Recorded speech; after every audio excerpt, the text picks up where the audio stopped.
새천지의 바른 증거를 성경을 통해 알아보겠습니다. 약 2000년 전 예수님께서는 천국 비밀을 비유로 말씀해 주셨는데요. 오늘날은 밝히 열리는 시대가 되어서 신천지 약속의 목자를 통하여 모든 비밀을 밝히 알려주고 있습니다. 그러면 이제 하나님께서 말씀하신 불과 산에 대해서 알아보고 불 붙는 큰 산의 실체를 알아보겠습니다. 예수님께서는 누가복음 12장 49절에 내가 불을 땅에 던지러 왔다라고 말씀하셨습니다.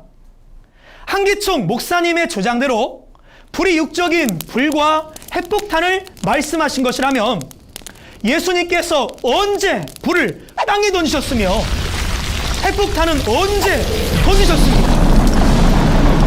그러니 하나님께서 말씀하신 불은 핵폭탄과 같은 육적인 불이 아닌 영적인 불이라는 것을 알 수 있습니다.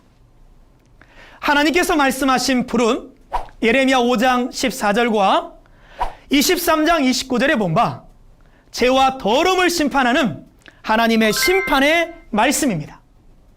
그러니 이 불을 핵폭탄이나 유성이나 화산 폭발의 불이라고 주장하는 한기총 목자의 주장은 확실한 거짓말인 것입니다. 그리고 하나님께서 말씀하신 산은 육적인 산을 비유하신 영적인 산으로 에스겔 36장과 이사야 2장과 스가랴 8장 3절에 본 바 산은 성읍 곧 교회를 말씀하십니다. 성도님들, 인산이래라는 말을 들어보셨죠?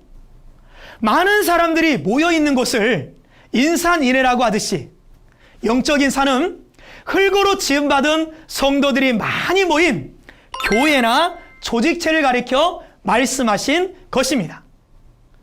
그러므로 불 붙는 큰 산이라는 것은 육적인 불로 육적인 산을 태움과 같이 말씀으로 교회를 심판하는 것을 뜻합니다.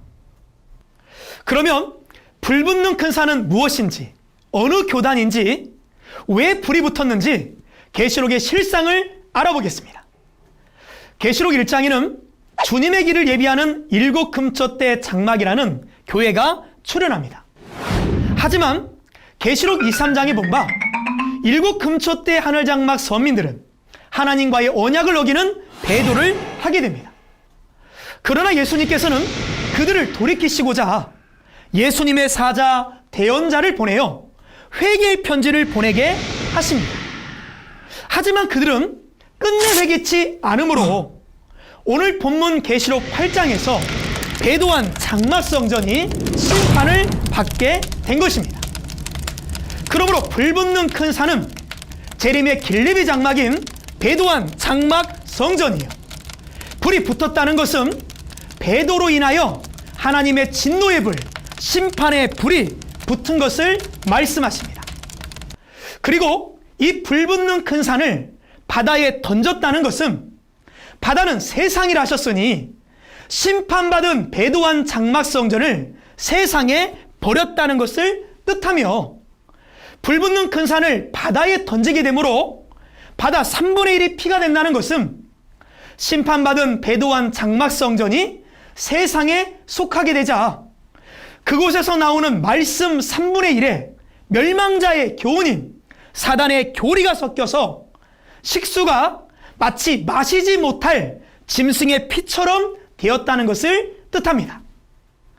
그리고 바다 가운데 생명 가진 피조물들의 3분의 1이 죽는다는 것은 세상 가운데 있는 배도한 장막성전 3분의 1의 영이 죽는 것을 말하며 죽게 된 이유는 바다 핏물인 사단의 교리를 먹었기 때문입니다.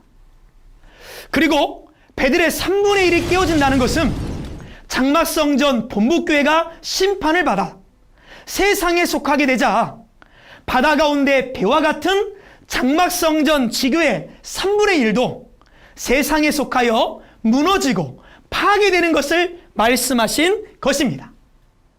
오늘 본문의 말씀은 재림의 길리비 장막성전이 예수님 안에 있을 때와 바다 같은 세상에 버림받았을 때 그 상황이 어떻게 달라지는가를 보여주는 말씀으로 하나님의 성읍이 이방에게 파괴되고 멸망당한다고 하는 이사야 1장과 같은 내용입니다. 성도 여러분, 잘 깨달으셨나요? 오늘 배우신 말씀을 다시 한번 정리해 드리겠습니다.